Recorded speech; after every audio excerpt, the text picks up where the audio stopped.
लहलहाती फसलों से धरती, हर चेहरे पर है मुस्कान, खुशहाल हुआ है अपना किसान, पंजाब किसान। पंजाब सरकार किसानों की बेहतरी के लिए प्रतिबद्ध है। खाद, बीज और बिजली की आपूर्ति से लेकर फसलों का उचित मूल्य सुनिश्चित करने तक हर जरूरी कदम उठाए जा रहे हैं ताकि किसानों को अधिक लाभ मिले।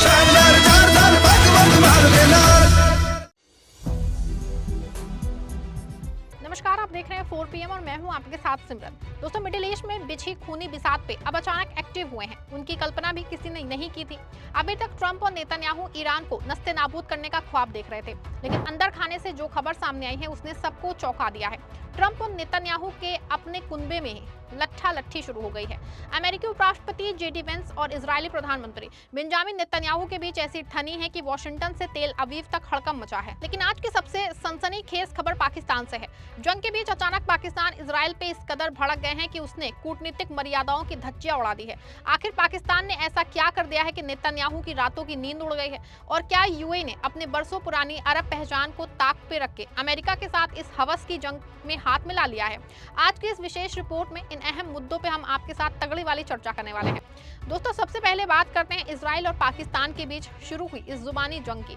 तेल अवीव से खबर आ रही है कि इजरायली कैबिनेट की बैठक में पाकिस्तान का नाम लेके जम के जहर उगला गया है। इजराइल का आरोप है कि पाकिस्तान इस वक्त ईरान का साइलेंट पार्टनर बना हुआ है। वजह है कि पाकिस्तान ने न सिर्फ ईरान के खिलाफ कूटनीतिक मोर्चा संभाला है, बल्कि वो तुर्की और कतर के साथ मिलकर मिडिल ईस्ट में अमेरिका की घेराबंदी कर रहा है। इजरायली खुफिया एजेंसी मोसाद की एक रिपोर्ट का हवाला देके दावा किया जा रहा है कि पाकिस्तान पर्दे के पीछे से ईरान को ड्रोन तकनीक और मिसाइल प्रोग्राम में सामरिक मदद पहुंचा रहा है। इसी कड़ी में इजराइल और अमेरिका ने एक दिन पहले ईरान की राजधानी तेहरान में मौजूद पाकिस्तानी दूतावास के नजदीक बमबारी की थी। इसमें पाकिस्तान बुरी तरह भड़क गया और इजराइल को खुली धमकी दे दी। पाकिस्तान ने कहा कि ईरान या दुनिया में कहीं भी उनके राजदूतों को नुकसान पहुंचाने की कोशिश की गई तो उसका कड़ा जवाब दिया जाएगा।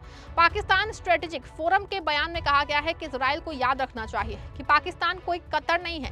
बयान में आगे कहा गया है कि अगर दुनिया में कहीं भी हमारे राजदूतों को नुकसान हुआ तो हम उनकी खूब धुनाई करेंगे। ऐसे में तनाव पाकिस्तान और इजराइल के बीच लगातार बढ़ता दिखाई दे रहा है और पाकिस्तान ईरान करीब आते जा रहे हैं। आपको बता दें कि पाकिस्तान एक ऐसा मुस्लिम मुल्क है जिसके पास परमाणु बम है।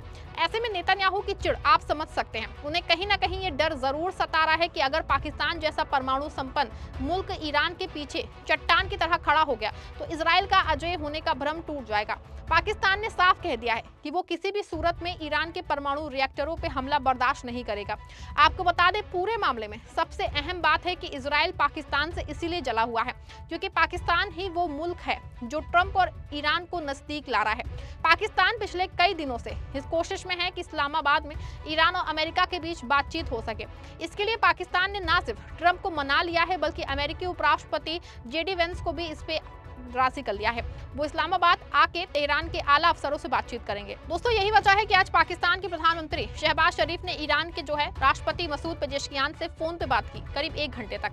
मीडिया रिपोर्ट्स के मुताबिक इस बातचीत में दोनों नेताओं ने शांति बहाल करने के उपायों पर चर्चा की। ये बातचीत ऐसे समय में हुई है जब इस्लामाबाद में जल्द ही तुर्की, मिस्र, सऊदी अरब और पाकिस्तान के विदेश मंत्रियों की बैठक होने वाली है।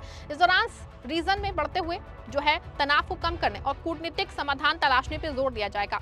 शहबाज शरीफ ने बातचीत के दौरान इजराइल की तरफ से ईरान पे किए गए हमलों की कड़ी निंदा की है और तेहरान के साथ एकजुटता दिखाई है। उन्होंने ये भी बताया है कि पाकिस्तान सरकार शांति स्थापित करने के लिए लगातार कूटनीतिक प्रयास कर रही है। वहीं मसूद पेजेश्कियान ने कहा कि मौजूदा हालात में बातचीत और मध्यस्थता को आगे बढ़ाने के लिए आपसी विश्वास बनाना बेहद जरूरी है। लेकिन ये भी साफ है कि जिस तरह से ईरान और पाकिस्तान करीब आ रहा है वो जंग का एक नया एंगल बनता दिख रहा है। दोस्तों, आज सत्ता की आंखों में आंखें डाल के पत्रकारिता करना मुश्किल हो गया है। हमारे 4 PM नेशनल यूट्यूब और फेसबुक चैनल को जिसे आपका प्यार और विश्वास हमेशा से मिलता रहा है, उसे बंद करके सरकार ने ये साबित कर दिया है कि वो आपके सवालों से कितना डरती है। मुश्किल दौर है, लेकिन हम ना रुके थे और ना ही रुकेंगे। हम सच के लिए हमेशा लड़ते रहेंगे। ऐसे में 4 PM यूपी को ज्यादा से ज्यादा ज्वाइन करें और स्वतंत्र पत्रकारिता को जिंदा रखने के लिए जितना हो सके उतना हमारा आर्थिक सहयोग करें। आपके सहयोग से ये जंग हम जीत के रहेंगे। दोस्तों, एक और जहां पाकिस्तान और इजराइल एक दूसरे के खिलाफ बयानबाजी कर रहे हैं, वहीं दूसरी ओर ट्रंप के अपने घर में ही महाभारत छिड़ गई है। खबर है कि अमेरिकी उपराष्ट्रपति जेडी वेंस और बेंजामिन नेतन्याहू के बीच फोन पे जो तू मैं हुई है, उसने व्हाइट हाउस की पोल खोल दी है। वॉल स्ट्रीट जर्नल की रिपोर्ट के मुताबिक जेडी वेंस ने नेतन्याहू को दो टूक शब्दों में कह दिया है कि मिस्टर प्राइम मिनिस्टर, अमेरिका अब आपकी निजी खुन्नस की कीमत अपने सैनिकों के खून और अपने डॉलर से नहीं चुकाएगा। जेडी वेंस को बखूबी समझ आ रहा है कि 28 दिनों की इस जंग ने अमेरिका की अर्थव्यवस्था को वेंटिलेटर पर लाके पहुंचा दिया है। वेंस अब अमेरिका फर्स्ट का नारा बुलंद कर रहे हैं और इस अंतहीन जंग से हाथ खींचना चाहते हैं। वेंस का तर्क है कि अमेरिका का पैसा इजराइल के बमों में स्वाहा हो रहा है, जबकि अमेरिकी जनता महंगाई से कराह रही है। नेतन्याहू और वेंस की ये तल्खी चीख चीख के कह रही है कि आप पवित्र गठबंधन अब टूटने की कगार पे है। ट्रंप साहब अब आपका अपना नायाब ही आपकी वॉर पॉलिसी पे थू थू कर रहा है, तो आप दुनिया को खाक जीतेंगे। लेकिन इस पूरी कहानी का सबसे खतरनाक मोड़ है यूए का अमेरिका के साथ खड़ा होना। खाड़ी देशों में हड़कंप है क्योंकि संयुक्त अरब अमीरात अब खुल के अमेरिका के साथ इसी खूनी खेल में शामिल हो गया है। खबरें आ रही हैं कि यूए ने न सिर्फ अपने अल धफरा जैसे राजनीतिक एयरबेस जो है अमेरिकी फाइटर जेट्स के लिए पूरी तरह खोल दिया है, बल्कि वो ईरान के खिलाफ इंटेलिजेंस शेयरिंग में भी अमेरिका का मोहरा बन गया है। यूएई को लग रहा है कि अमेरिका की गोद में बैठ के वो महफूज होगा, लेकिन वो ये भूल रहा है कि भूगोल बदलता नहीं जा सकता है। ईरान उसका पड़ोसी है। अगर तेहरान ने पलटवार किया तो दुबई के वो बुर्ज खलीफा और अबू धाबी के आलीशान टावर रेत के महल की तरह ढह जाएंगे। ट्रंप ने अपनी धौस और डॉलर का लालच दिखा के यूएई को इस दलदल में खींच लिया है, लेकिन क्या यूएई के हुक्मरान जानते हैं कि वो अपने आने वाली नस्लों को बारूद की गन तोहफे में दे रहे हैं? ये अरब एकता की पीठ में छुरा खोपने जैसा है। इजराइल और अमेरिका के साथ अब यूएई भी ईरान के खिलाफ जंग में शामिल होता दिखाई दे रहा है।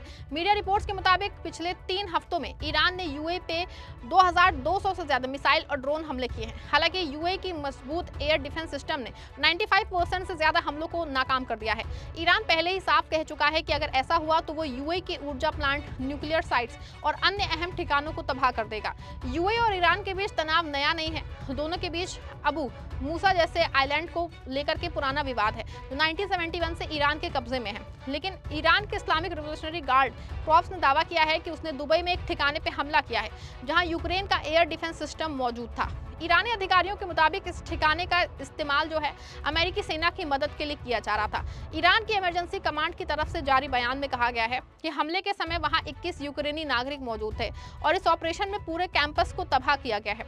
ईरान की न्यूज एजेंसी फॉर्म के हवाले से ये भी कहा गया है कि इन लोगों के मारे जाने की आशंका है। हालांकि इस दावे की अब तक स्वतंत्र पुष्टि नहीं हुई है। ये दावा ऐसे समय में आया है जब यूक्रेनी राष्ट्रपति जेलेंस्की खाड़ी देशों के दौरे पे है, जहां उन्होंने सऊदी अरब और यूएई के साथ रक्षा सहयोग बढ़ाने की घोषणा की है। ईरान की मिलिट्री यूनिट खत्म अल अंबिया ऑफिस से प्रवक्ता इब्राहिम जोल्फागरी के मुताबिक ईरानी सेना ने मिसाइल और ड्रोन से 2 ऐसी जगहों पर हमला किया है जहां 500 से ज्यादा अमेरिकी सैनिक मौजूद थे। उनका दावा है कि इन हमलों में भारी नुकसान हुआ है। ईरानी अधिकारी ने कहा है कि अमेरिकी सेना पहले ही अपने ठिकानों से भाग के छिप रही है। उन्होंने अमेरिका को चेतावनी देते हुए कहा कि अगर हालात ऐसे ही रहे तो ये क्षेत्र अमेरिकी सैनिकों के लिए कब्रिस्तान बन जाएगा। ट्रंप साहब, नेतन्याहू जी, याद रखिए, इतिहास गवाह है कि जिसने भी अपनी हवस के लिए मासूमों का खून बहाया है उसका अंजाम बुरा ही हुआ है। आप पाकिस्तान को धमका रहे हैं, अपने ही उपराष्ट्रपति से भिड़ रहे हैं और यूएई जैसे मुल्कों को बलि का बकरा बना रहे हैं, लेकिन ये आग एक दिन आपके घर तक भी जाएगी। आपको क्या लगता है दोस्तों कि जेडी वेंस की ये बगावत ट्रंप को पीछे हटने में मजबूर करेगी या पाकिस्तान और ईरान का ये साइलेंट गठबंधन इजराइल के अहंकार को तोड़ देगा? अपनी राय कमेंट में दीजिएगा, वीडियो को लाइक और शेयर करिएगा।